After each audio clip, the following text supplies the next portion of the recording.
Assalamualaikum warahmatullahi wabarakatuh.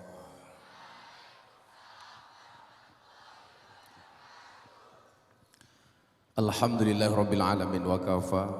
Salatu wassalamu ala sayyidina Muhammadinil Mustafa wa ala alihi wa sahbihi ahli sidqi wal wafa. Rabbi shrah li sadri wa yassir li amri wahlul 'uqdatam min lisani yafqahu qawli, amma ba'du. Yang saya hormati Ketua Yayasan LP Ma'arif Kabupaten Magelang, Bapak Dr. Andes Haji Sugeng Riyadi, Magister Engineering, Bapak Kepala Sekolah SMK Ma'arif Mungkit Magelang, Bapak Nyuwun Bayu Santoso. Ngun-ngun kok nyuwun, ngun-ngun ki rana jeneng liyane wae. Pak ngun-ngun jenengan. Ngun niku ya. Ngun-ngun Bayu Santoso S Magicom. Bapak Kapolres atau yang mewakili Bapak Kapolsek, Kepala Dinas, serta jajaran Forkompinjam Kecamatan Mertoyudan, Bapak Ibu Guru dan seluruh siswa dan siswi SMK Ma'arif Mungkit yang berbahagia. Alhamdulillah hari ini sesuai jadwal yang sudah direncanakan, saya bisa sowan ke SMK Ma'arif Mungkit melalui acara yang saya inisiasi sejak pandemi COVID-19, yaitu orasi kebangsaan dengan tagline beragama dan berbangsa yang happy dan menyenangkan. Alhamdulillah hari ini jatahnya SMK Ma'arif Mungkit. Kenapa kita berinisiatif sowan ke sekolah ini? Karena saya meyakini kalau nunggu undangan tidak akan ada anggaran. Bukan begitu Pak Ngun-ngun? Kelihatan dari senyumnya Pak Ngun-ngun yang malu-malu. Ya walaupun tidak ada anggaran, minimal ada kopi lah, minimal. Saya harus ngopi Pak, karena ada penelitian ilmiah, laki-laki yang ngopi minimal sehari 3 cangkir akan terlihat lebih muda dibandingkan kakeknya. Itu ilmiah. Pak Ngun usianya berapa? 35. Kok tua bianget raimu gini? Ternyata lebih tua saya dibandingkan beliau. Saya kemarin tanggal 5 Agustus pas 43 tahun.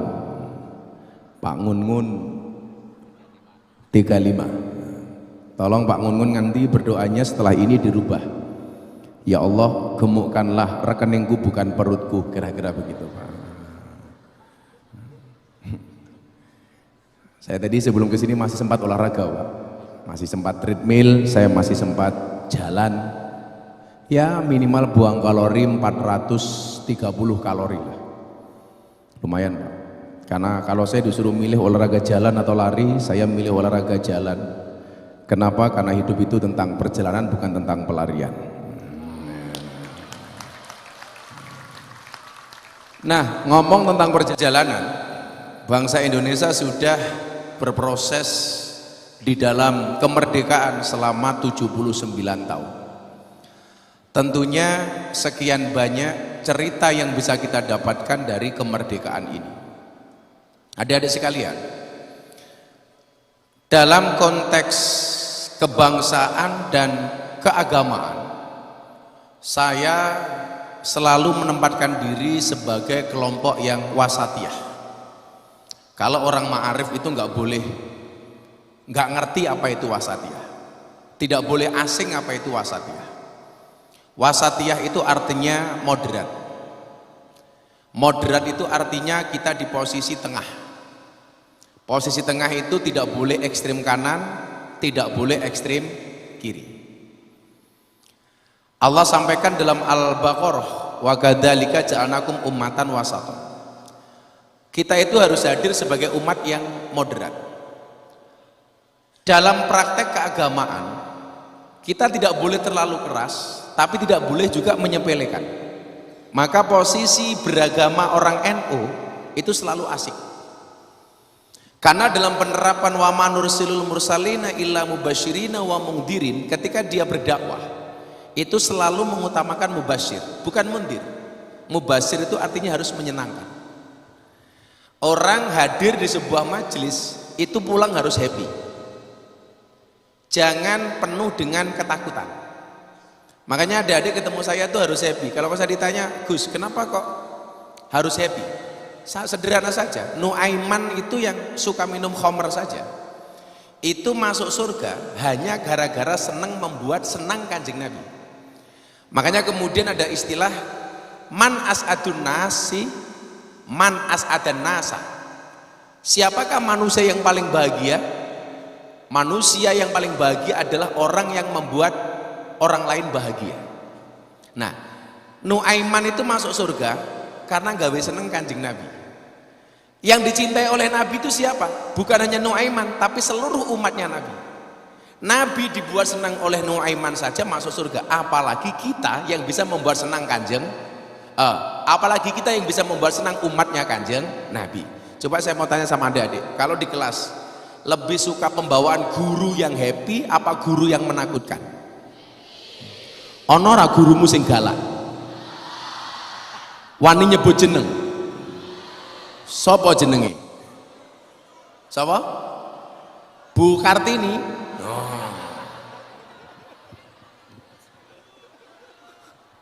Endi jenenge Kartini?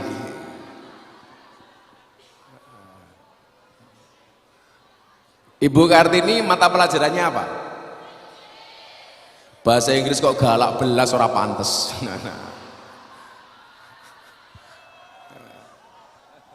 Bahasa Inggris itu harus menyenangkan.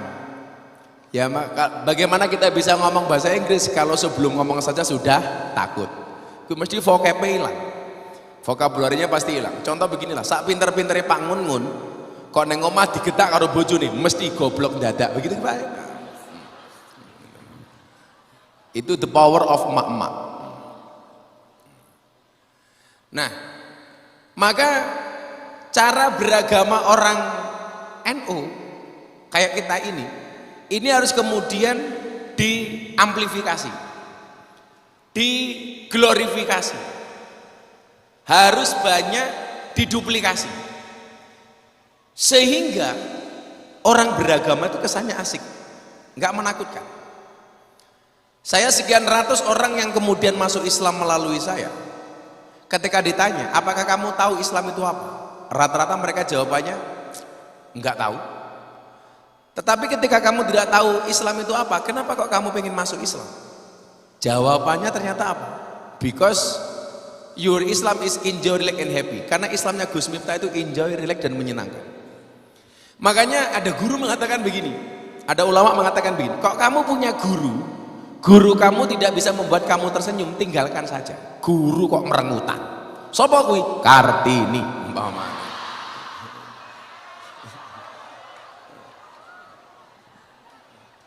Wonge teko apa ora? Tolong di zoom kamera.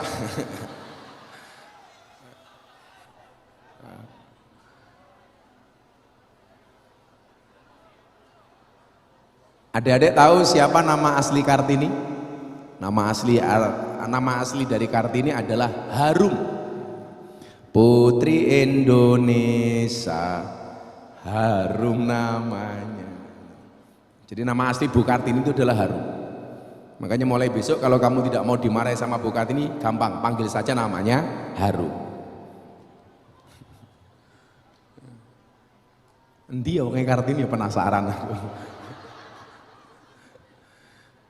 Nah, ada sekalian, bagaimana kemudian bangsa Indonesia ini dalam perjalanan 79 tahun kemerdekaannya sudah mempunyai sekian banyak pengalaman, baik yang bagus maupun tidak bagus. Pengalaman yang kemudian kita bisa mengambil ibrah atau pelajaran darinya.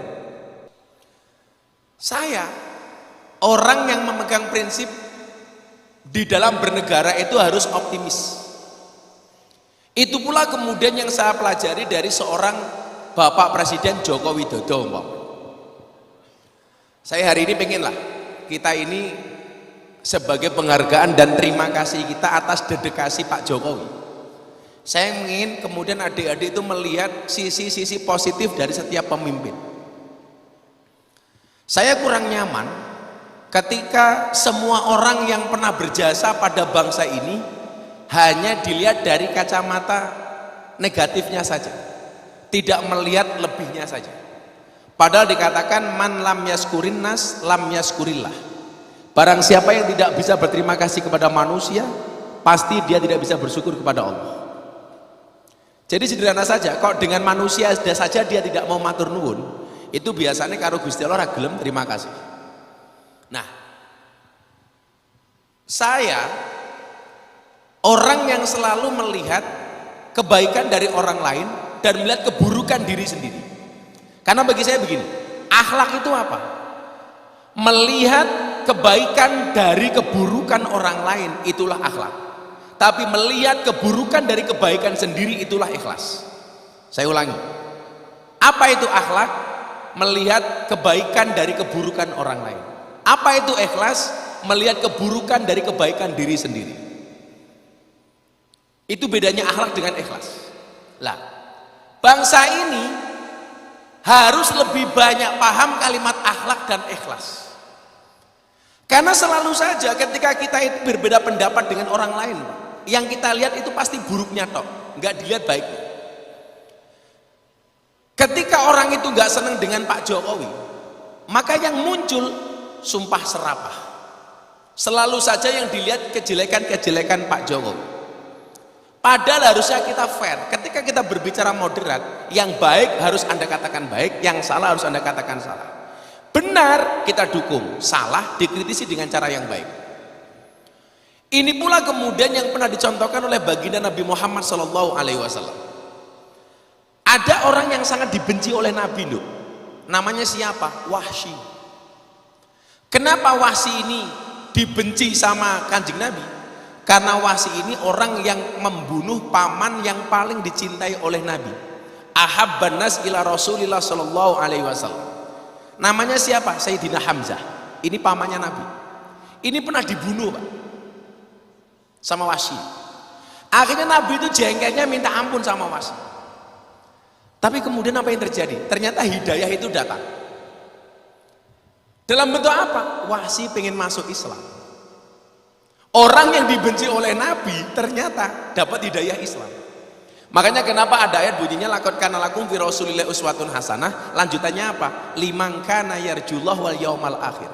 Kita itu nggak boleh membenci orang walaupun dia jelek, karena berpotensi menjadi baik. Makanya banyak bapaknya preman tapi anaknya juara di TPA. Bapaknya maling tapi anaknya hafidhul Quran.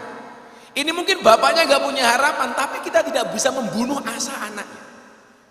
Atau dalam konteks kita umpamanya, bapakmu petani, kamu jangan khawatir, bisa jadi nasib kamu akan lebih hebat dibandingkan bapakmu. Anaknya jadi polisi umpamanya. Makanya banyak polisi, tentara, bahkan siapapun itu, bapaknya bukan siapa-siapa tapi anaknya menjadi orang luar biasa. Kenapa? Karena harapan itu selalu ada. Termasuk dengan orang nakal, Pak. Makanya kenapa kok saya itu orang yang sabar ngurusi bongso-bongso artis yang dianggap nakal umpamanya. Kayak Nikita Mirzani umpamanya. Itu semua orang mengatakan ini bad girl. Banyak orang yang kemudian takut bergaul dengan Nikita Mirzani. Bagi saya tidak. Optimis itu melihat peluang dalam masalah, sementara orang pesimis melihat masalah dalam peluang. Yang saya lihat dari seorang Nikita Mirzani, ini peluang dakwah. Peluangnya di mana? Follower dia banyak. Kalau kemudian followernya ini dijadikan alat untuk dakwah, ini bagus. Caranya bagaimana? Dengan posting-posting kebaikan umpamanya. Makanya saya selalu bilang, dakwah itu bukan profesi, tapi apapun profesinya harus berdakwah. Dan ternyata Nikita manut. Nikita itu sekarang, mohon maaf, sholat 5 waktunya terjaga. Walaupun mulutnya seperti itu. Karena saya selalu mengatakan, Islam di Indonesia itu asik. Asiknya di mana? Tidak nutup aurat, buka-bukaan, tapi sholat. Sementara di Timur Tengah banyak yang nutup aurat tapi nggak sholat. Ini kita Mirzani itu kalau malam Jumat saya bilang, Nyai kamu yasinan, yasinan. Kamu sholawatan, sholawatan. Kamu sodakoh, sodakoh. Kamu ngaji, ya ngaji. Ya gede Pak. Pahalane Pak kok mikir susune gitu ngarang Pak itu. Pahalane.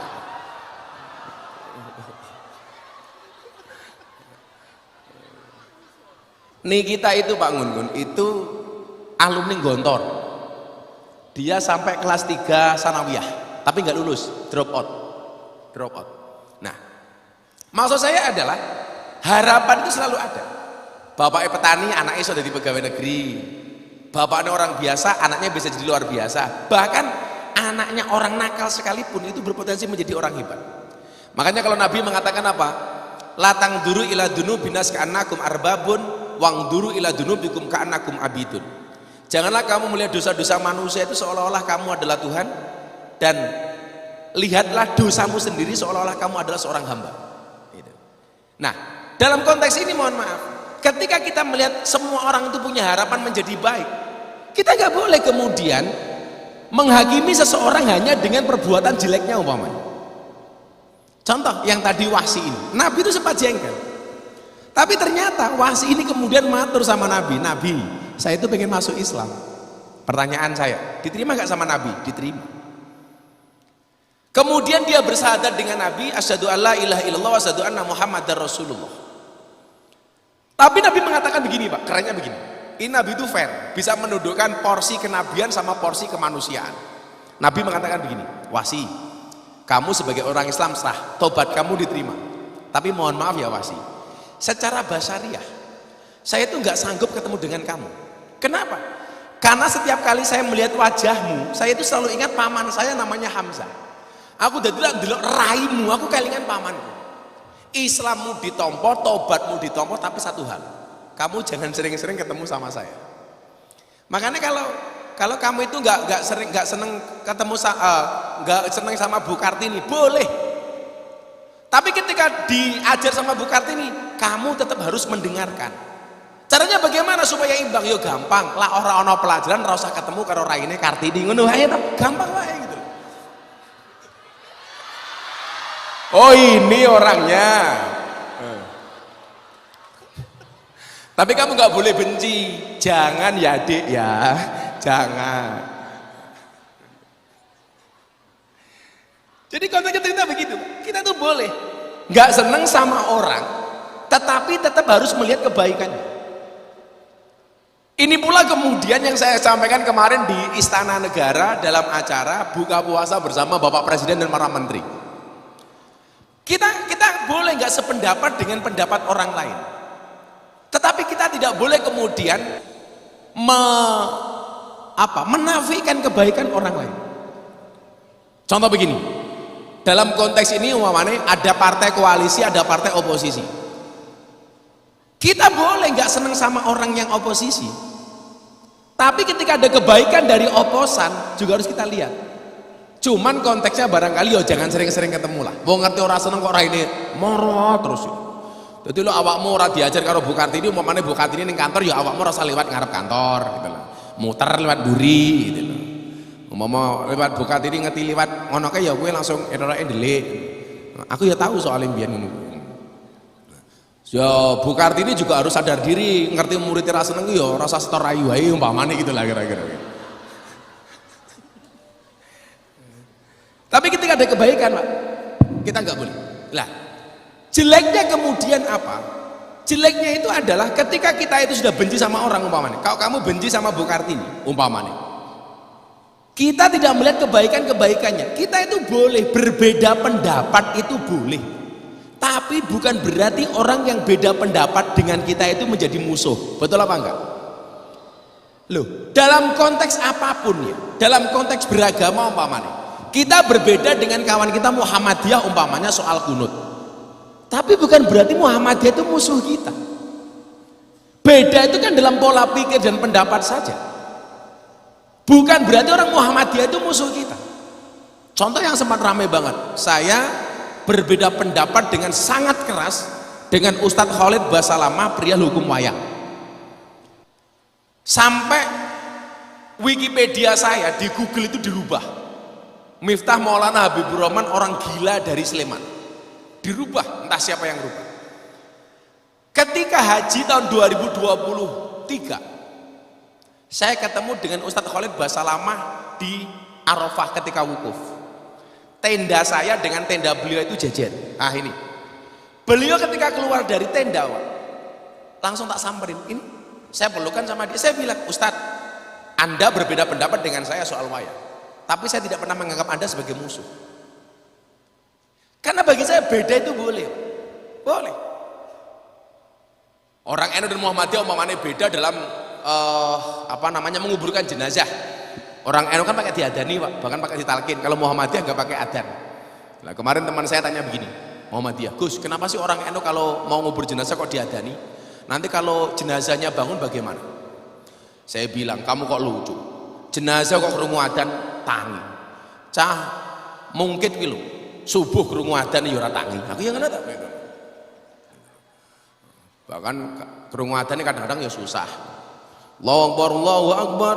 Jawabannya apa, Pak? Adan meneh. Nah, satu itu. Kemudian yang kedua, kita itu tidak boleh dalam konteks demokrasi menganggap pendapat kita yang paling benar sehingga kemudian semua orang lain itu salah. Saya kasih contoh begini. Ada pernah bahasa atau dengar riwayat orang Arab Badui yang kencing di dalam masjid. Nah, ini cerita ini kan masyhur, viral. Jadi kenapa kok dia sampai kencing di dalam masjid? Karena masjid di zaman dulu itu tidak ada temboknya, tidak ada lantainya, hanya tanah yang dijadikan tempat sujud. Karena masjid itu adalah merupakan ismul makan dari sajadah yasjudu masjidan, tempat untuk sujud.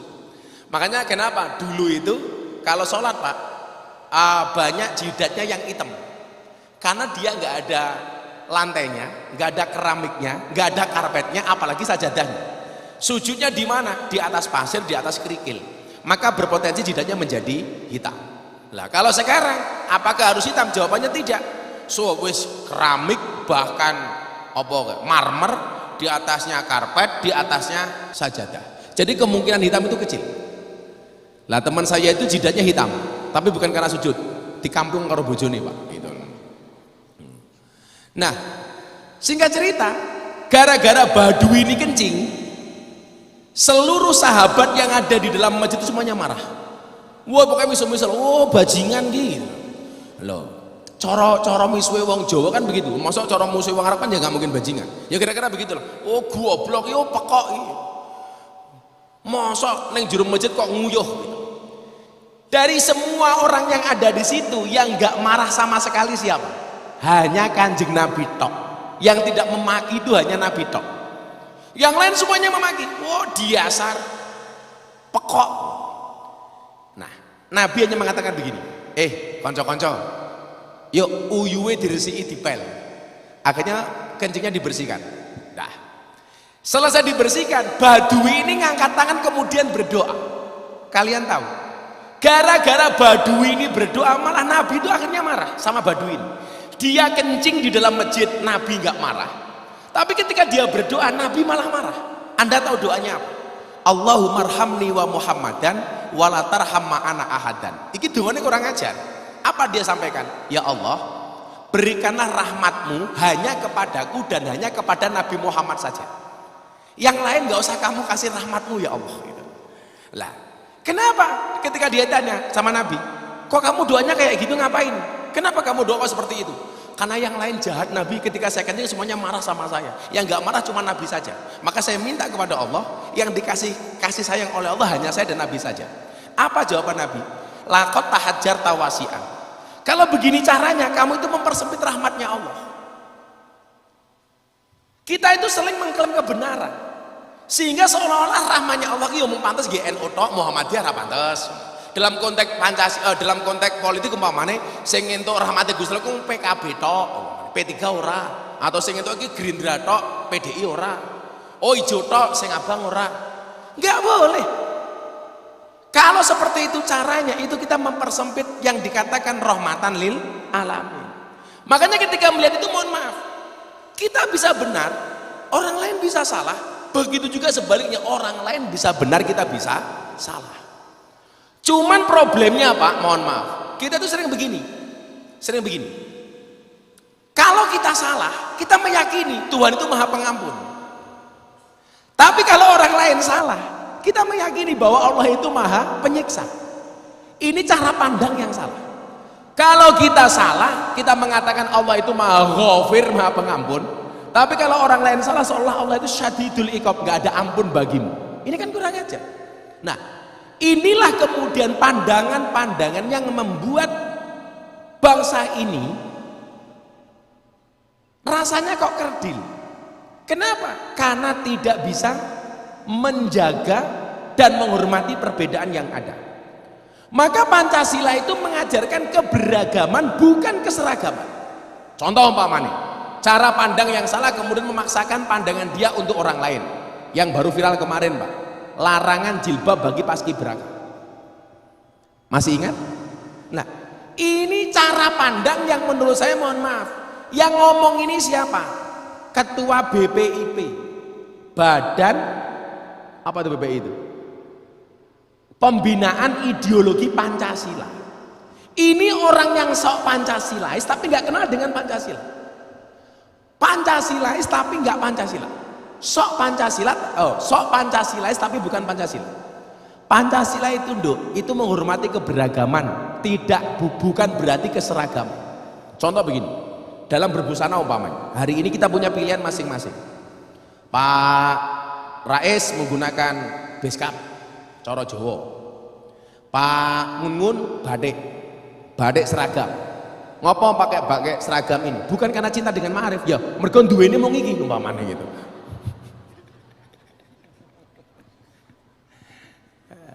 Adik, saya menggunakan, kalau siang hari Pak, saya itu sering pakai baju pendek karena saya itu cepat gerah.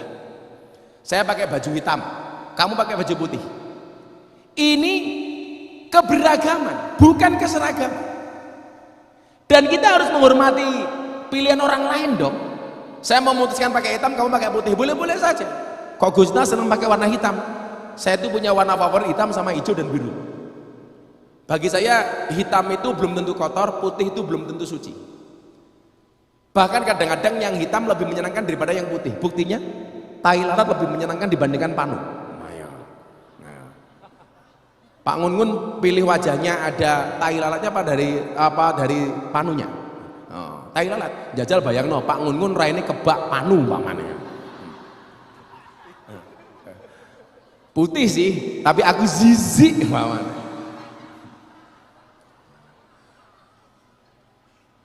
Saya itu mencoba mengemas acara orasi itu beda dengan pengajian gitu. Makanya kenapa gaya penyampaian saya itu berbeda ketika dengan pengajian. Karena memang ini konteksnya bukan pengajian. Ini bukan pengajian tapi orasi.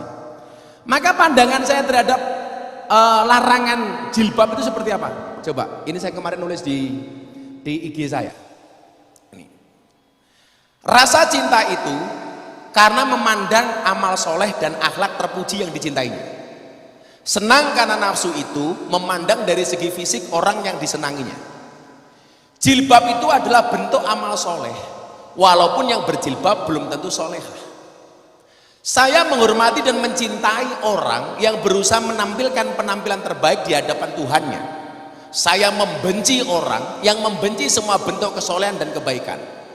Katanya Pancasilais, kok nggak paham Pancasila? Jangan ya dik ya. Maka di captionnya di Instagram saya tambahi Pak, jilbabmu adalah prestasimu.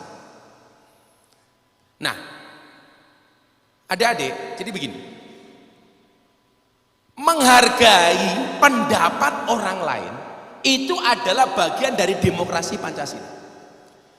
Makanya Pancasila itu, mohon maaf, menghargai semua perbedaan yang ada. Kenapa? Karena Pancasila itu sebagai ideologi yang kemudian dibuat oleh para founding fathers kita, karena berangkat dari keberagaman yang ada. Coba Anda bayangkan, kalian tahu Indonesia itu terbuat dari berapa pulau nih? 17.000 pulau lebih. Ada berapa suku bangsa? 1.700 suku bangsa lebih. Ada berapa bahasa? 739 bahasa lebih. Ada berapa agama? 6. Soal bahasa saja, Yogyakarta karo Magelang itu saja dialeknya sudah berbeda, apalagi dengan Banyumasan. Blekuduk, blekuduk, blekuduk, blekuduk, blekuduk, itu pasti beda. Oh, saya itu pernah dulu ngaji di rumahnya Dalang Entus almarhum, ditawari udut pakai bahasa Ngapak. Pak Kiai kisuk-kisuk ngobori cocot ya. Jadi ngerokok itu bahasa Ngapaknya ngobori cocot. Atau di Cilacap itu bahasanya bukan ngobori cocot tapi ngomprongi congor. Nah, masa saya di Magelang akan bilang, Pak Ngun, ayo ngomprongi congor yuk, kan nggak mungkin itu. Pak Ngun ngerokok nggak? Mboten. Pak Rais ngerokok. Saya alhamdulillah enggak. Adik-adik kalau cari suami tolong cari yang tidak merokok. Kenapa? Jantungnya saja dijaga, apalagi hatimu.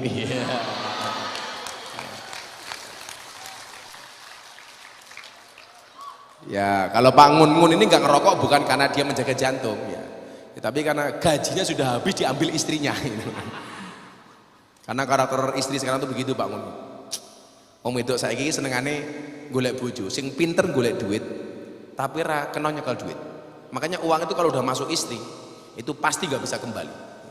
Karena perempuan itu matematikanya itu hanya perkalian dan tambah-tambahan, nggak ada pengurangan apalagi pembagian. Jangankan uang suami Pak, duitnya anak lebaran loh hilang gitu loh. Biasanya wong wedok sing ngono kuwi jenenge Kartini Pak, Kartini.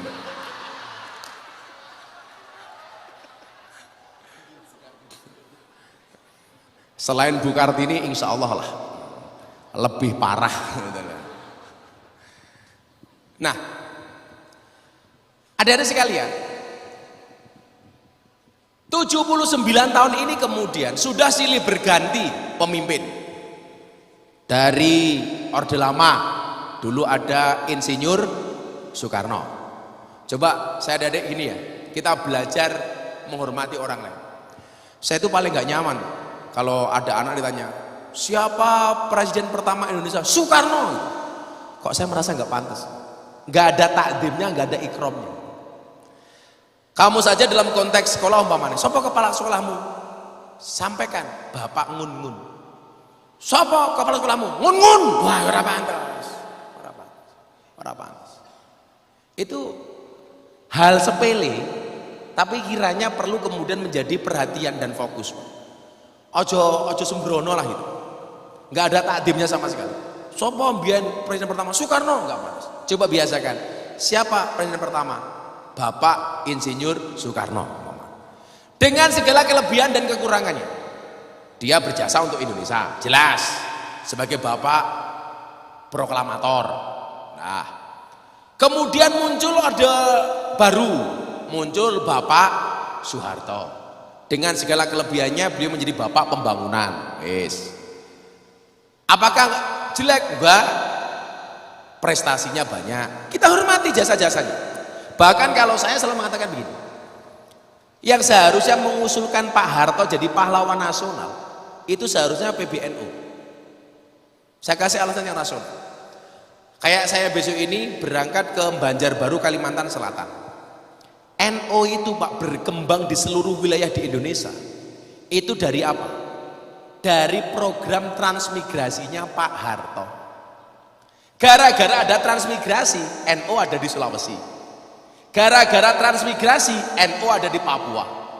Saya kemarin dari Merauke, yang membawa NU ke Papua, iya transmigrasi.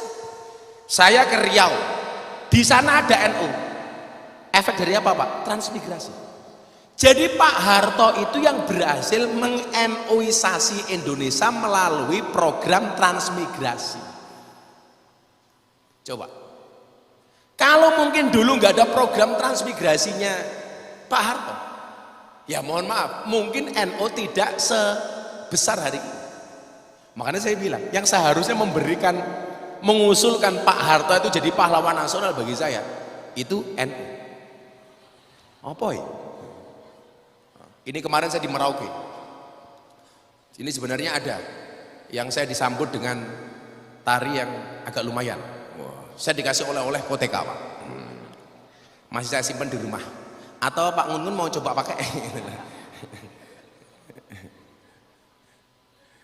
Saya bilang terima kasih oleh-olehnya, tapi mohon maaf akan saya jadikan souvenir di lemari saya, tidak mungkin saya pakai. Wah, karena kalau saya pakai, saya berangkat ke Ma'arif mungkin, wow, Bu Kartini langsung teriak, wow.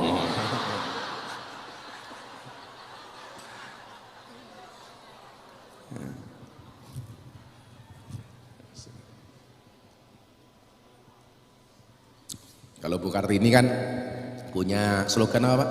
Habis gelap terbitlah terang. Kalau di SMK Ma'arif mungkin habis ngun-ngun terbitlah Kartini.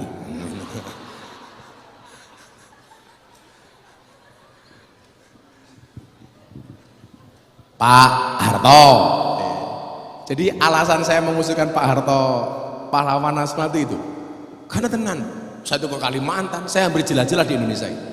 Ini gara-gara transmigrasi Pak Ngun. Sukses itu. Makanya kemarin saya bilang sama Mas Prabowo, kalau saya itu terima kasih selanjutnya kepada Pak Harto. Kenapa Gus? Ini. Ya juga ya Gus. Contoh lagi umpamanya, Pak Harto dulu punya Yayasan Amal Bakti Muslim Pancasila, bangun masjid. Insya Allah besok di eranya Pak Prabowo ini, kita berusaha insya Allah membangun masjid lebih banyak daripada Pak Harto. Karena kebetulan kan saya hari ini AKBP. Aku kiai ini Bapak Prabowo. Rasa guyang-guyu milih Ganjar yang guyang-guyu. Ora AKBP. Pak Ngun 35. Anaknya berapa Pak Ngun?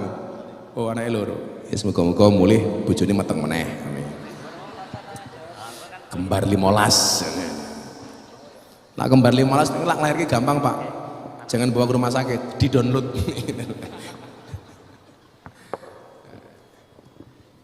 Saya itu senang Pak kalau dikasih tahu kabar Ma'arif santrinya banyak, siswanya banyak, itu saya senang. Ya kita perlu mengakui lah, pendidikan sekolah kita sama perguruan tinggi kita itu masih kalah dengan kawan-kawan Muhammadiyah. Jadi kalau ada sekolah-sekolah yang Ma'arifnya ini bagus, tahun baru nerima berapa Pak Mulu? 432 kan keren. SMK Pak SMA? SMK. Yang paling favorit jurusan apa? Oh, teknik mesin, otomotif. Jadi terima bongkar nggak terima pasang lah. Nanti setelah ini kita dialog tanya jawab, yang berani tanya tak kasih kaos, tak kasih uang. Yang ngasih uang saya bukan Pak Ngun, Pak Ngun rekeningnya pas-pasan.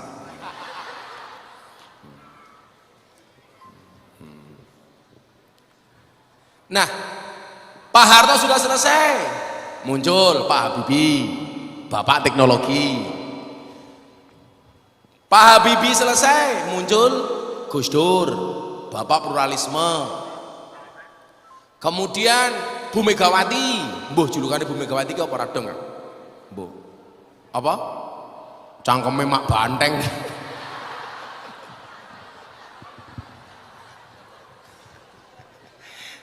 Enak cah gede. Apa le? Mak banteng.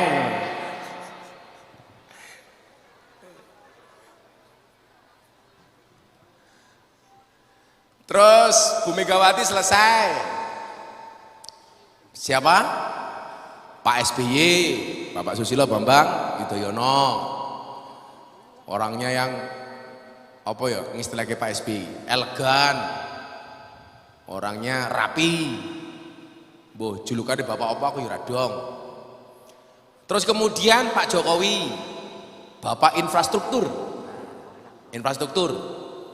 Saya itu sangat tertolong dengan tol eranya Pak Jokowi. Apalagi besok kalau tol sudah sampai Jogja Solo umpamanya. Jogja Solo.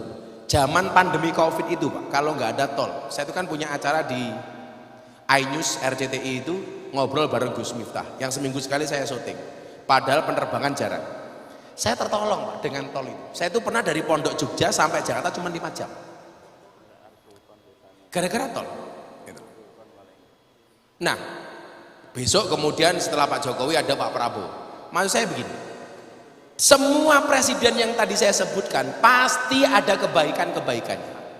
Mbok ya itu, sing didelok ki apike ngono lho, Cak. Kan begitu. Pak Jokowi umpamanya 10 tahun loh Pak dedikasinya. Sekian banyak prestasinya Pak Jokowi selain infrastruktur. Bagaimana ketika saya ke Papua, orang Papua itu bangga banget dengan kepemimpinan Pak Jokowi. Karena dalam sejarah Pak Jokowi itu orang yang paling sering ke Papua. Ya. Apa prestasi Pak Jokowi dengan pemerintah di pandemi Covid-19 umpamanya? Yang semua negara waktu itu minta Indonesia di lockdown, Pak Jokowi nggak bergeming. Dan akhirnya sejarah mencatat pemerintahan Pak Jokowi berhasil membawa Indonesia keluar dari pandemi Covid-19 keempat terbaik di dunia, bahkan ketiga. Itu prestasinya Pak Jokowi. Kerjasama TNI Polri dengan pemerintah, sosialisasi vaksin kayak apa kita waktu itu Pak Kapolsek, Pak Dan Ramil, dan terbukti itu. Kemudian yang lain-lain umpamanya tingkat kemiskinan zaman Pak Jokowi jauh lebih menurun. Di saat negara-negara kaya di Eropa itu takut dengan resesi global, Indonesia diancam resesi global. Saya waktu itu diminta menjadi pembicara di acara Forum Investor Daily Summit 2022, di acara investor dunia yang dihadiri sama Pak Jokowi sama investor-investor seluruh dunia di Jakarta. Pak Jokowi bilang ini videonya waktu itu. Saya diminta untuk memberikan ceramah untuk orang luar dan dalam negeri. Saya bilang apa? Indonesia tuh nggak mungkin resesi, karena daya tahan kita sebagai bangsa ini sudah teruji. Apa mana wong desa kaya awake dhewe lho. Arep mangan apa iki gampang kok. Ngombe degan ya degane dhewe. Mangan beras ya parine dhewe. Mangan sayur sayure dhewe. Mangan daging ya pitike dhewe. Mangan endhog ya endhoke. Endhoke pitik. Kita itu kalau gelem obah, Pak, nandur sak nandure tukul ning desa. Nggih Pak Rois. Apa sih nggak tukul di Indonesia itu? Semuanya tukul. Maka waktu saya bilang, nggak usah takut dengan resesi. Indonesia di bawah kepemimpinan Pak Jokowi nggak akan bangkrut, nggak akan resesi. Saya kemarin dari London, pas final champion itu saya meresmikan masjid di London sekaligus saya nonton final champion. London itu Pak resesi. Saya kemarin pulang dari Turki. Turki itu mohon maaf, hancur, mata uangnya lemah. Jadi lucu, orang Indonesia itu membanggakan presiden Turki Erdogan, tapi nggak bangga dengan presidennya sendiri umpamanya. Ini bagi saya kualik-walik. Kita itu melihat kayak Spanyol itu kaya, kenapa? Karena saya mau delok Real Madrid. Madrid tuku Mbappe, tuku Endrick. Iya. Karena aku Madridista. Pak Ngun apa? Oh, lah ngomong Barcelona tak antemi pokoknya. Nah. Musuh pokoknya. Aku Madrid, kamu Barcelona. Aku sudah merit kok kamu masih berkelana. Ya. Pak Ngun Manchester United apa City? United. Nah, itulah Manchester United. Klub tua sih, tapi kalahan. Iya.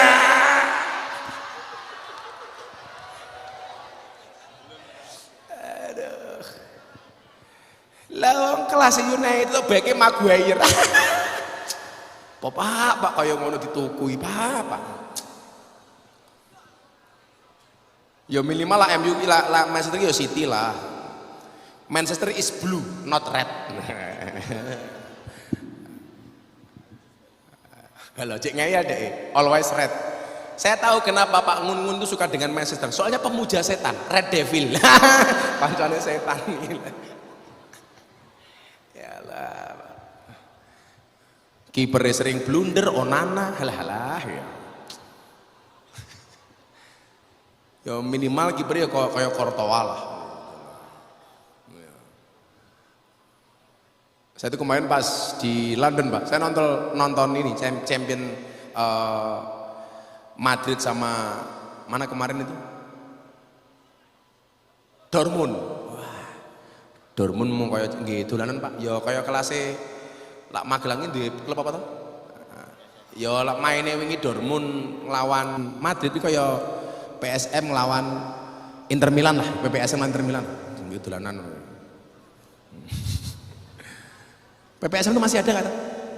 Dulu kan komisarisnya Gus Yusuf Kudori, PPSM. Sekarang liga berapa? Liga 3 Pak ya? Sorry Pak, PSS Liga 1 Pak. Saya itu kebetulan saya itu komisaris di PSS Sleman, saya punya saham di Persiku Kudus, terus PS Atta Halilintar itu PSG mati. Kebetulan saya suka bola. Ya kalau saya ini kalau kiper, kalau main bola ya striker lah. Kalau Pak Ungun insya Allah gelandangan. Gelandang serang maksudnya. Suka main bola juga Pak Ungun. Posisinya apa Pak? Oh striker lah. Striker otaknya gede nih kayak ngene ya. Ya ora iso mlayu to Pak Ngun itu. Striker otaknya gede lho.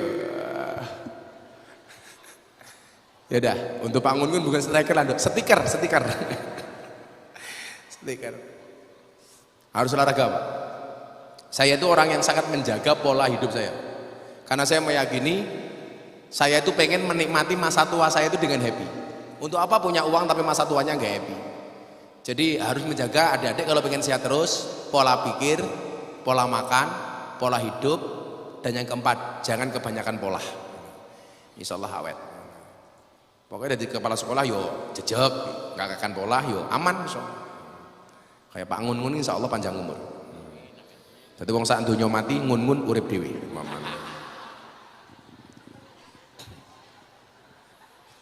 Kita tuh kan nggak nyaman Pak. Delok Pak Jokowi mau delokke presiden pelongo, pekok, waduh. Coba, aku pengen ngerti, sesuk zamane Pak Prabowo iki ana sing ngelokke Pak Prabowo pelongo apa ora? Bagaimana kemudian kita belajar dari Pak Jokowi itu from zero to hero? Orang dulu kemungkinan, wah model kayak Pak Jokowi kira pantas jadi presiden. Ternyata Allah membuktikan dan Pak Jokowi mampu. Makanya kenapa di zaman Pak Jokowi itu saya sering membuat ayat innama amruhu idza arada syai'an ayyaqula lahu kun. Kalau kun fayakunnya Allah ini sudah hadir dong. Aduh. Tukang mebel jadi presiden. Ayo. Kalau Allah menghendaki sarjana kehutanan Pak Jokowi. Ternyata prestasinya luar biasa, nggak kalah dengan yang lain. Ayo. Kalau Allah sudah menghendaki perjalanan panjang Pak Prabowo dari 2009 akhirnya jadi presiden di tahun 2024. Nah, kalau dari Pak Jokowi kita bisa belajar umpamanya kun fayakunnya Allah yang nggak mungkin menjadi mungkin. Dari Pak Prabowo kita bisa melihat bagaimana akhlaknya Pak Prabowo, keikhlasan Pak Prabowo. Contoh Pak Rais, Pak Prabowo itu datang ke pondok saya mau ceramah ngasih sambutan. Di belakangnya ini ada beberapa gus di belakang beliau. Beliau nggak mau Pak, berdiri di hadapan gus-gus itu nggak berani, nggak mau. Beliau nyingkir sampai di belakangnya nggak ada gus, baru beliau mau ceramah. Itu bagi saya akhlak. Pak Prabowo itu kalau nerima tamu orang kayak saya umpamanya saya sowan, beliau selalu membawa kertas sama bolpen. Gus, apa masukannya hari ini? Apa yang mau kita bahas hari ini? Ditulis. Makanya dulu sempat difitnah Pak Jokowi sidang kabinet, ada Pak Prabowo nulis, fitnahnya apa? Ditinggal tidur. Lah, yang sudah sukses saja masih seperti itu. Itu akhlak bagi saya. Kita itu kan enggak itu. Kita itu sering kalau ada orang lain ngomong, kita acuh. Guru ngasih pelajaran, kita enggak fokus. Coba kamu bayangkan. Pak Prabowo yang sudah sukses, sudah finish by himself, masih menghormati orang lain seperti itu. Lah kita itu yang belum sukses, mohon maaf. Kadang-kadang orang lain ngomong ya kita cuek. Kita tinggal mainan HP. Enggak ada rumusnya Pak Prabowo seperti itu. Hal sekecil itu pun diperhatikan. Saya sama beliau menghadiri haul seorang Habib di Condet. Ketika beliau ceramah di belakangnya ada satu Habib, mimbarnya digeser. Lagi. Pas acara multaqo ulama sufi di Pekalongan, saya ngajak selfie bertiga, Pak Prabowo sama Pak Jokowi. Posisi Pak Prabowo itu di samping saya. Saya bilang sama Pak Jokowi, izin Presiden selfie bertiga dengan Pak Prabowo. Monggo Gus, kata Pak Jokowi. Posisi Pak Prabowo itu di samping saya. Apa yang beliau lakukan? Beliau mundur di belakangnya Pak Jokowi, nggak mau selfie membelakangi Pak Jokowi, presiden. Ini bagi saya akhlak. Nah, orang sekali berbeliau masih mencontohkan suri tauladan yang seperti itu. Bagaimana menghormati orang lain? Ketemu saya di kantor tuh Pak, Gus ke kantor, ngobrol-ngobrol yuk ngopi. Nggih Pak. Langsung beliau begitu datang, kita ngobrol berdua itu, pulpen disiapkan, kata disiapkan. Poin-poin yang ngobrol dengan hanya seorang Miftah saja, beliau catat. Begitu selesai, dipanggil ajudannya Mayor Teddy. Ted, ini hasil tadi sama Gus Miftah. Ini bagi saya akhlak. Nah, kita itu yang belum sukses saja Pak, gampang banget meremehkan orang lain. Ada orang diajak diskusi, orang ngomong, kita cuek, sibuk mainan HP. Makanya kalau dulu itu HP bahasa Nokia itu apa dulu? Connecting the people. Sekarang justru kalau dulu HP itu mendekatkan yang jauh, sekarang yang terjadi apa? Menjauhkan yang dekat. Suami istri di kamar loh Pak, sing lanang chatting karo sopo, sing wedok yo chatting karo sopo. Ada suami, ada istri, ada anak, kabeh dolanan HP dewe-dewe. Ini bagi saya apa? Degradasi moral. Moral kita sudah nggak ada lagi. Seringkali kita itu minta dihormati oleh orang lain, tapi kita nggak bisa menghormati orang lain. Kita pengen omongan kita didengar sama orang lain, tapi kita nggak pernah mau mendengar omongan orang lain ke kita. Pernah konferensi pers gitu, Pak Jokowi ketemu wartawan, menteri yang lain biasa-biasa bersikap melihat ke wartawan. Pak Prabowo enggak begini. Maksud saya apa? Pandanglah dari semua orang itu lebih kepada kebaikan-kebaikannya. Jangan kamu memandang hanya dari sisi negatifnya saja. Kan enggak Pak, yang dulu presiden kok pincang. Kamu salah. Pak Prabowo itu pincang karena ikut membela negara perang di Timur Leste. Kakinya dipertaruhkan untuk bangsa dan negara, bahkan nyawa. Kita yang kakinya normal, urung tahu perang dok. Orang ngomong nyangkem cangkem tok.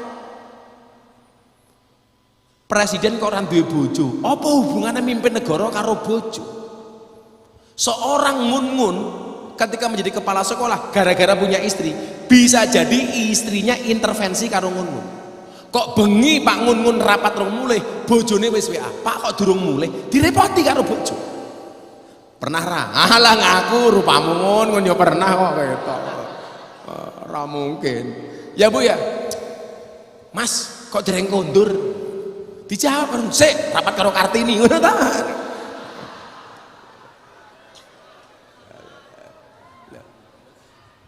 Kesalahan Pak Prabowo di mana ketika dia menjadi presiden gak punya istri? Justru gak ada sosok yang berpotensi ngatur-ngatur dia. Itu loh. Istri itu kadang-kadang bisa menjadi support sistem terbaik, tapi juga bisa menjadi penghancur terhebat. Tenan Pak Rois. Menjadi support sistem terbaik umpamanya Bu Iriana kepada Pak Jokowi, Bu Ani kepada Pak SBY, Bu Tin kepada Pak Harto. Tapi juga bisa menjadi penghancur terhebat. Contohnya bojone Sambo, ayo bareng apa? Ayo. Makanya hati-hati sama istri. Perempuan tuh karakternya apa? Perempuan itu pemaaf terbaik tapi penyimpan memori terhebat. Jadi perempuan tuh kalau kita minta maaf, "Dek, aku salah, minta maaf." Pasti dimaafkan, tapi kelingan terus Pak. Makanya karakter perempuan tuh kalau disakiti nggak pernah lupa, kalau menyakiti nggak pernah ingat. Ciri-cirinya sing jilbabe ijo pupus. Wah, kuwi mudah-mudahan kenapa kan? Oke. Kalau disakiti nggak pernah lupa, kalau menyakiti nggak pernah ingat. Kalau yang jilbabnya putih insya Allah luweh nemen. Maka untuk itu adik-adik sekalian, bangsa ini saya pikir akan maju ketika kita selalu mempunyai mindset yang positif. Saya memahami, tolong ini betul-betul dipahami. Orang sukses itu itu syaratnya ada 3. Berapa? 3. Yang pertama skill, yang kedua mindset, yang ketiga attitude. Skill itu kemampuan. Kalau ini bisa dipelajari, bisa di-up skill. Yang kedua mindset. Ini agak susah Pak. Skill saya sebagai dai itu pas-pasan, tapi mindset saya di atas rata-rata. Contoh begini, Dek coba dijawab, hewan yang paling besar di hutan itu namanya apa? Gajah. Kenapa gajah yang badannya besar nggak pernah bisa menjadi raja hutan? Badannya besar, belalainya panjang. Kenapa dia tidak bisa menjadi raja hutan? Hewan yang paling tinggi, jerapah. Jerapah juga tidak pernah bisa menjadi raja hutan. Hewan yang larinya paling kencang, citah. Kenapa dia tidak bisa menjadi raja hutan? Pertanyaan saya, yang menjadi raja hutan siapa Pak? Singa. Pertanyaan saya, kenapa justru singa yang badannya lebih kecil dibandingkan gajah, lebih pendek dibandingkan jerapah, larinya tidak lebih kencang dibandingkan citah? Ternyata jawabannya sederhana, mentalitas. Singa itu kalau melihat gajah, yang dilihat adalah makanan. Singa berhasil mereduksi keberadaan gajah hanya sebatas makan siang. Semakin besar gajah dilihatnya, semakin besar stok dan potensi makanan yang dimilikinya. Itulah gajah, itulah singa. Mentalitas. Saya sampaikan, orang sukses itu 20% karena kecerdasan, 80% mentalitas.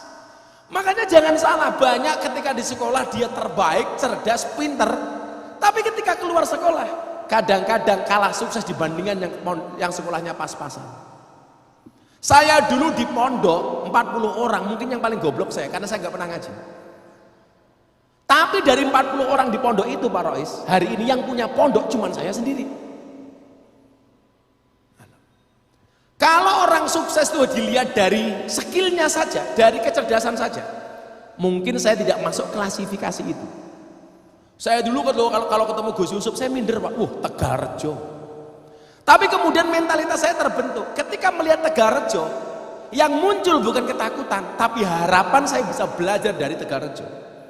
Saya bergaul dengan Gus Kausar yang terkenal alim. Saya tidak minder, justru ini kesempatan belajar bagi saya. Itu namanya mentalitas. Loh, kamu ketemu Bu Kartini yang galak, mentalmu harus terbentuk. Bu Kartini kan nesu karo aku, mergo aku ra iso bahasa Inggris. Aku kudu luwih pinter saka Bu Kartini. Itu mentalitas. Tapi kalau mikir, Bu Kartini wong ra nyenengke, ra iso bahasa Inggris ora apa-apa. Sesuk ning alam kubur takoni mun kan akhir bahasa Arab ora bahasa Inggris. Man rabbuka bukan who is your God. Ngapain belajar bahasa Inggris? Aku takut Pak Ngun. Kan kita kalau NU punya Mbah Mudin, Mbah Kaum, biasanya nalkin. Begitu ada orang mati, Mbah Mudin kan mesti nganu kayak ditalkin. Almarhumah Kartini umpamane. Umpamane itu. Yen teko marang awakmu malaikat loro kang aran Munkar lan Nakir. Takon marang awakmu man rabbuka sapa pangeranmu? Jawaban Kartini Allahu Rabbi. Gusti Allah kuwi pangeranku. Dan seterusnya. Pertanyaan saya, kira-kira Mbah Mudin sesuk lak mati, sih takoni karo Munkar Nakir apa? Lho gaweane ngajari lho Pak, kok takoni iki lho. Kudune ora lho kudune iki. Mila Mbah Mudin takoni Munkar Nakir, Mbah Mudin, man rabbuka? Jawaban, kamu nanya. Ngono kudune.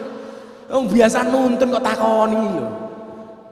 Kowe ngerti ora aku gaweane nuntun lha ngono kudune. Mila Pak Ngun lak pengen takoni Munkar Nakir ya gampang.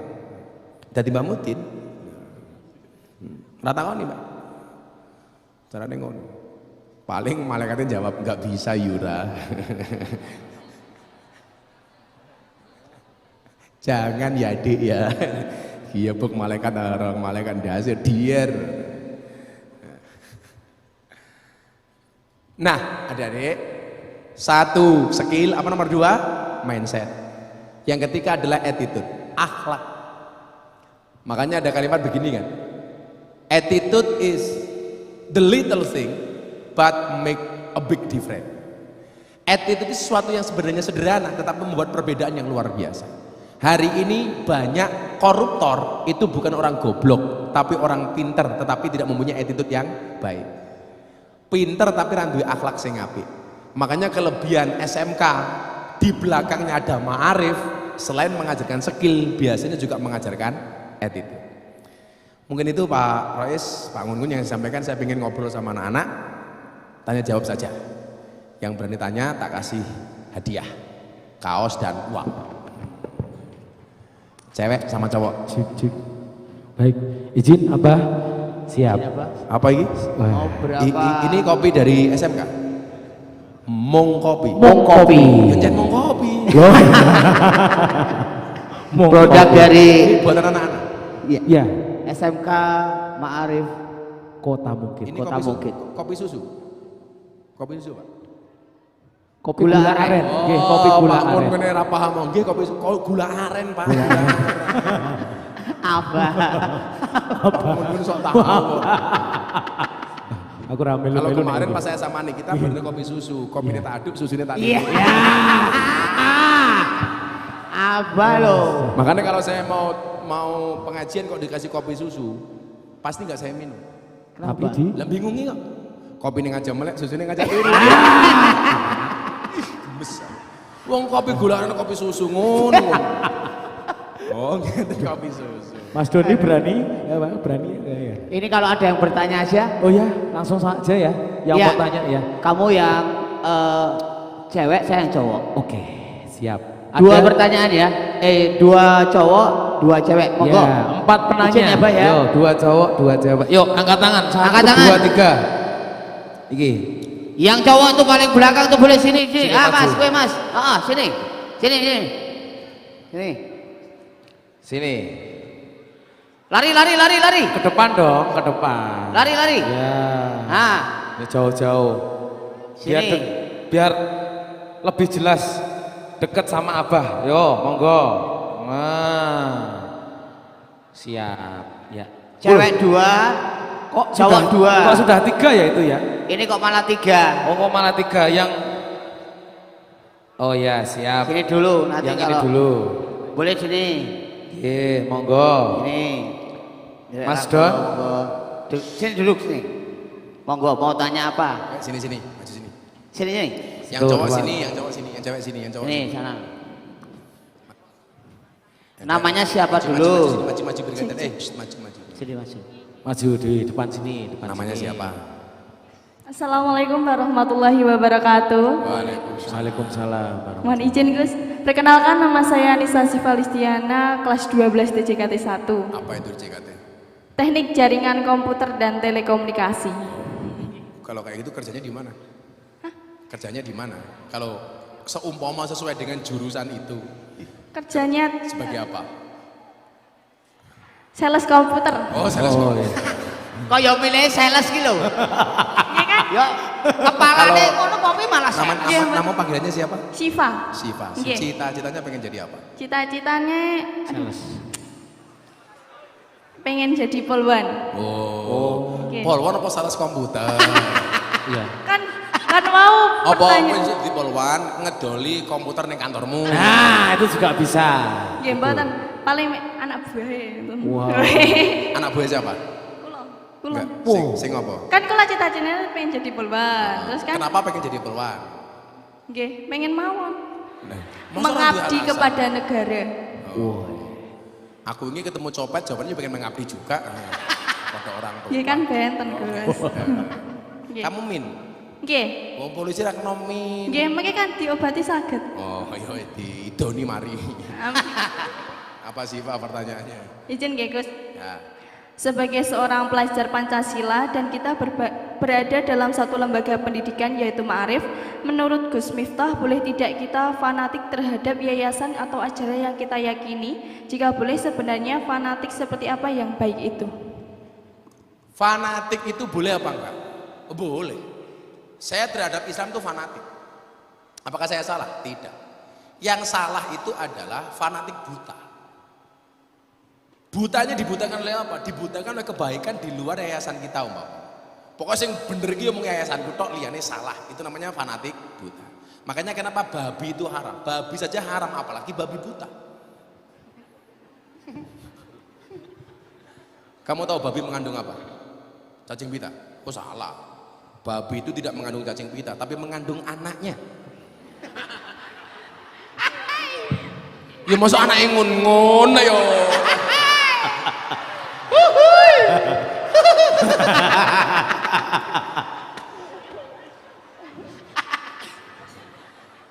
Iya, tadi. Fanatik. Mas Doni nggak boleh gitu. Apa lo? Doni itu Apa lo? begitu karena dia tahu. Iya. Ya, karena sing ngatengi babi yo iki. Ya. Mas Doni. Jadi fanatik itu harus. Fanatik terhadap Indonesia. Oh, harus. Fanatisme itu bagi saya harus. Tapi nggak boleh buta. Kita fanatik terhadap Nahdlatul Ulama. Oh, saya harus. Oh, saya orang NU.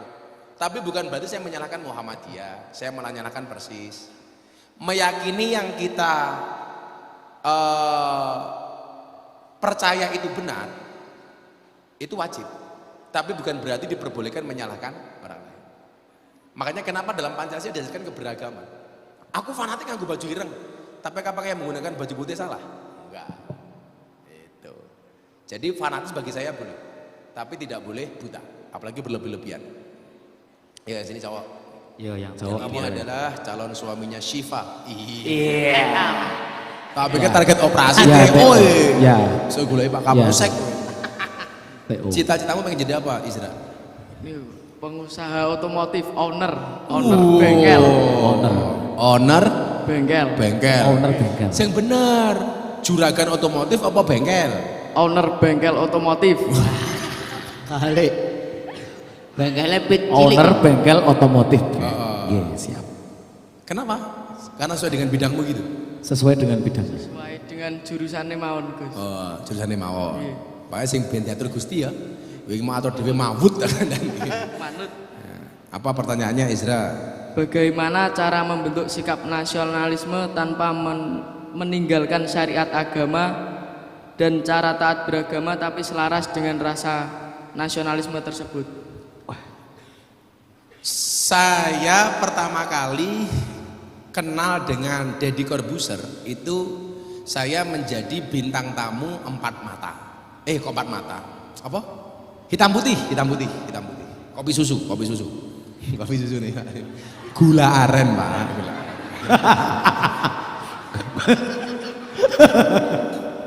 Kenapa saya diundang oleh Hitam Putih waktu itu? Gara-gara ceramah saya yang di kafe viral waktu itu.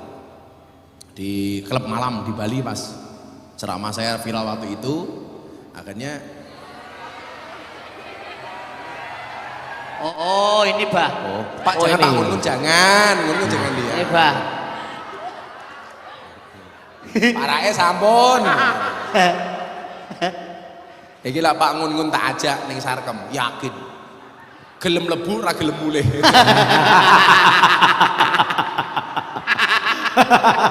Pak Ngungun lebu Sarkem langsung bengok. Ada Pak Ngungun lebu Sarkem langsung bengok. Wow. Begitu mulih ketemu bojone, weh.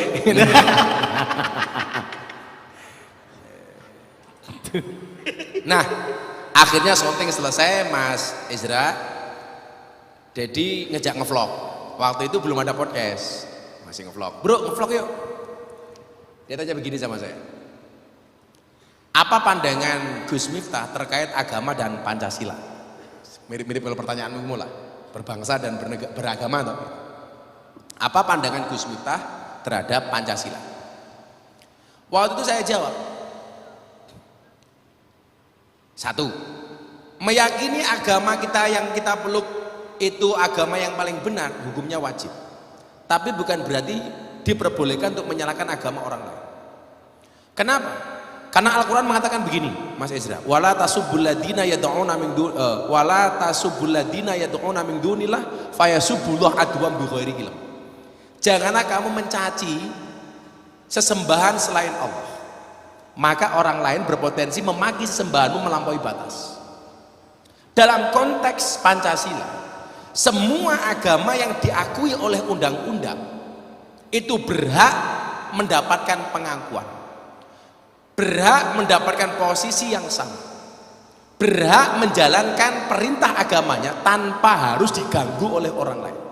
Orang Kristen berhak ke gereja, orang Hindu berhak ke pura, orang Islam berhak ke masjid. Itu Pancasila. Maka sebenarnya agama dan Pancasila, mohon maaf, agama dan beragama dan bernegara itu selaras.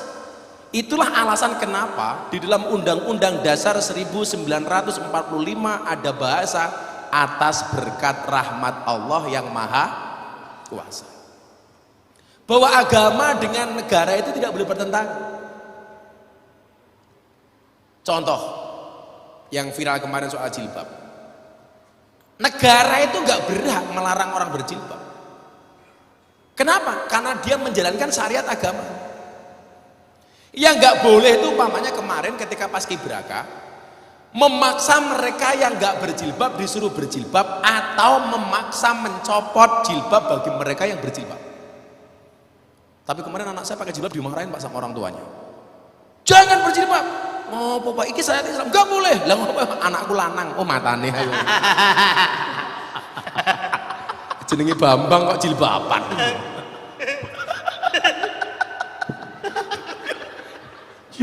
Yo. Saya pernah tahu Pak Ngun. Umroh sama banji-banji. Singkat cerita pulang. 2 bulan sebelum Ramadan, sebulan sebelum Ramadan dia telepon saya, "Bah, alhamdulillah hikmahnya umroh." Apa? Saya mau tobat selama bulan Ramadan. Alhamdulillah. Iki banji sing ngomong. Carane piye? Insyaallah selama Ramadan saya pakai jilbab. Mbahmu kuwi aku. Lanang jilbaban. Dadine dadi kaya Wanda Huru-hara. Dadi Wanda Huru-hara. Jadi begitu. Enggak bertentangan. Dan jangan mempertentangkan itu. Saya dibully, dikafir-kafirkan.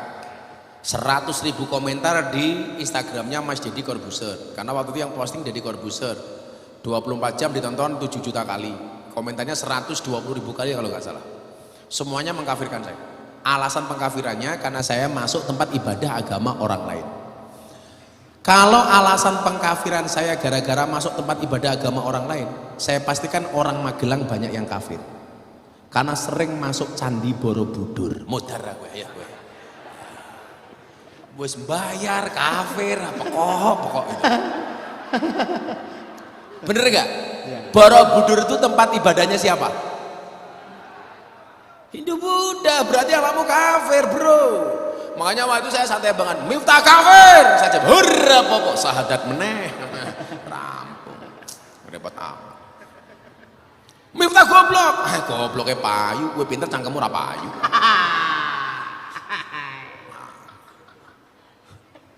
Gobloknya ketika ini presiden. Jadi ya santai saja. Kalau saya mengucapkan selamat Natal, Miftah Kristen.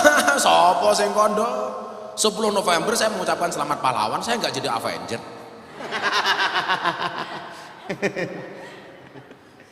Pak Ngun mengucapkan selamat hari ibu, tetap bapak nggak ada di ibu. Mau sobar selamat hari ibu. Hai, ya. Kemarin si Rozak temannya menikah mengucapkan selamat menikah, tetap jomblo. Iya. Ya biasa-biasa wae itu loh, pokok salah. Jak. Pokoknya ngono wae, udah pilih tangan nih. Dikasih cobaan ya kita cobain, dikasih kenikmatan ya kita nikmatin, dikasih ujian ya kita isi. Ngono wae ta repot. Urip digawe susah. Saya itu orang yang nggak pernah sakit hati, Pak. Makanya kenapa saya awet muda. Makanya didelok karo Pak Ngun senajan tua aku yo tetep ketok tua raine Ngun gitu. Aja mau pikir Pak Ngun, jadi suwante dilokke wong yo rasa dipikir, los mawon Pak Ngun. Ngulak sing ngulak ya mati dhewe. Ngono lho. Jadi kalau saya tak gawe slow. Karena saya punya prinsip begini, kopi butuh gula, sayur butuh garam, Ngun butuh Kartini. Iya.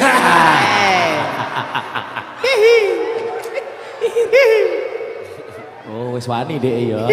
Sing kene wis mulai wani ya kita ya. Saya dulu nikah sama istri saya kan lebih tua istri saya. Wah dibully, wah bojone lebih tua. Santai aja, Pak. Kowe besok ngomongane rojak, rabi karo tua, serapa apa aja. Cinta itu bukanlah berbicara tentang usia, tapi tentang rasa. Kenapa? Karena usia itu hanya angka bilangan, sementara rasa adalah tentang kenyamanan. Iya, sekop, masuk. Sekop mata. Sekop. Malah sekop. Daripada Rozak malah baper. Bagaimana rasanya sama-sama melihat story tapi sudah tidak pernah berkomunikasi lagi. Gratis. Loro hati. Gerus hati. Terus santai Hatinya wae. cuil-cuil. Makanya Pak tetap dijaga yang di rumah. Cari yang lain. Ingat Pak Ngun-Ngun ya, seindah apapun pelangi tetap akan kalah dengan apa yang namanya matahari. Kalian tahu kenapa alasannya? Karena yang indah sesaat akan kalah dengan yang selalu ada setiap saat. Yo, Sekop meneh. Kamu pengen tahu quote-quote-nya Gus Miftah, cari di Gramedia. Oke. Hipnotis cinta ala Gus Miftah. Malah Rozak nyanyi seko Yogya nganti tekane Wonosari, wong wedok saiki senenge nglarani, wis tak korbanke wektuku isih kalah karo kendhaanmu. rasa nojak bebek ra tau. Wates lho ora ngerti lho, Bang. Tapi Ayah Rozak sudah punya kemajuan kok.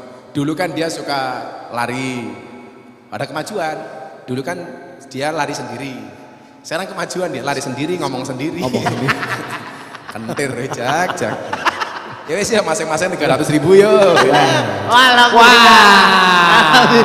Kaos mana kaosnya? Dari kaosnya dari apa nih? Bank BRI. Cair. Cair.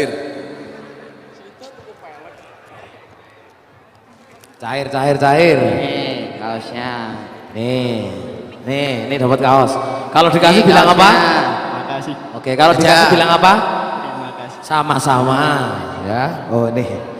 Kayak Israel. Oh, alhamdulillah. Maya jak lah. Isra. Maya nek nang jalan ra ngomong Masih, dhewe. Oh, wes. Gue obat, ya. Dewi Nurjanah. Foto di belakang dulu, monggo. Ya. Sini nih. Di Iya. belakangnya. Belakangnya Abah. Di belakangnya apa? Di belakang manggung sini. Bukan, Oke. kasih lihat monggo. Ya. Dibuka kaosnya, dibuka. Nah, biak gitu ya. Oke, J. Anak band naik panggung, anak band naik panggung aja tuh. Iya. Atur wae li. Oh ya, siap lah. J, yuk. Nah. Boleh tepuk tangan dong untuk para penanya luar Terima biasa. kasih. Saya sebenarnya masih mau lanjut tapi malam hari ini saya harus ke Blora. J. Saya ke Blora, harus kita akhiri. Matur nuwun. Turun apa? Ngun-ngun, saya mohon pamit anak-anak sekalian. Bermimpilah dalam hidup, tapi jangan pernah hidup dalam mimpi. Yakinlah bahwa hidup di dunia ini tidak semudah membolak-balikkan tangan. Tapi yakinlah dengan tangan kita bisa membolak-balikkan dunia. Terima kasih. Assalamualaikum warahmatullahi wabarakatuh. Waalaikumsalam. Tepuk